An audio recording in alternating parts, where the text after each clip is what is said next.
പിന്നെ മഹാഭാഗ്യമാണ്. പണമുള്ളവർക്ക് മാത്രം കിട്ടുന്ന ഒരു മഹാഭാഗ്യമാണ്. പണക്കാരുടെ അടുത്തേക്ക് മാത്രമേ ദൈവങ്ങൾ പോകത്തുള്ളല്ലോ. എന്നാൽ ഇത് കട്ടുമുടിച്ചുണ്ടാക്കിയ മുതലാണെന്നുള്ളത് ഇവരാരും ഓർത്തില്ല. അങ്ങനെയാണല്ലോ ചില പൊട്ടന്മാരായിട്ടുള്ള പണക്കാരായിട്ടുള്ള അന്ധവിശ്വാസികളുണ്ട്. ദൈവത്തിനാണ് എന്ന് പറഞ്ഞുകൊണ്ട് കുറേ സ്വർണവും പണവും ഒക്കെ വാരിക്കോരി കൊണ്ട് കൊടുക്കും. എന്നാൽ ഈ സ്വർണവും പണവും ഒക്കെ ദൈവത്തിന്റെ അടുത്തേക്കല്ല പോകുന്നത്. കുറെ കള്ളന്മാരിപ്പുണ്ടല്ലോ നമ്മളെ ഭരിച്ചുകൊണ്ടിരിക്കുന്നത്. ആ കള്ളന്മാർ കട്ടുമുടിച്ചുകൊണ്ട് പോകും. ശബരിമല അയ്യപ്പന്റെ കട്ടളപ്പടി അറ്റകുറ്റപ്പണിക്കാണ് എന്ന് പറഞ്ഞ് അഴിച്ചു മാറ്റി നാട് നീളെ കൊണ്ടുപോയി പ്രദർശിപ്പിക്കുകയായിരുന്നു. അതിൽ നിന്നും വരുമാനം ഉണ്ടാക്കാം. തീർന്നിട്ടില്ല. 30 കിലോയുള്ള സ്വർണ്ണമാണ് അടിച്ചു മാറ്റിയിരിക്കുന്നത്. ഈ സ്വർണ്ണമൊക്കെ അയ്യപ്പന്റെ അടുത്തിരുന്ന സമയത്ത് സ്വർണ്ണമായിരുന്നു, തനി തങ്കമായിരുന്നു. എന്നാൽ കാണാതായപ്പോൾ ചെമ്പായിപ്പോയി.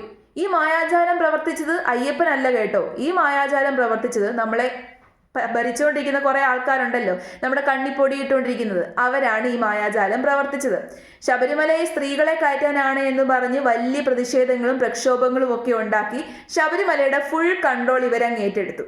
അത് ഏറ്റെടുത്തതോട് കൂടിയിട്ട് ശബരിമലയിൽ നിന്ന് അവിടെ നിന്നും ഇവിടെ നിന്നും ഒക്കെ സ്വർണം കാണാതായി. സ്വർണം മായയായിട്ട് പോയിട്ടില്ല. സ്വർണം നമ്മളെ ഭരിച്ചുകൊണ്ടിരിക്കുന്ന ആൾക്കാരുടെ കീശയിലേക്കാണ് പോയേക്കുന്നത്.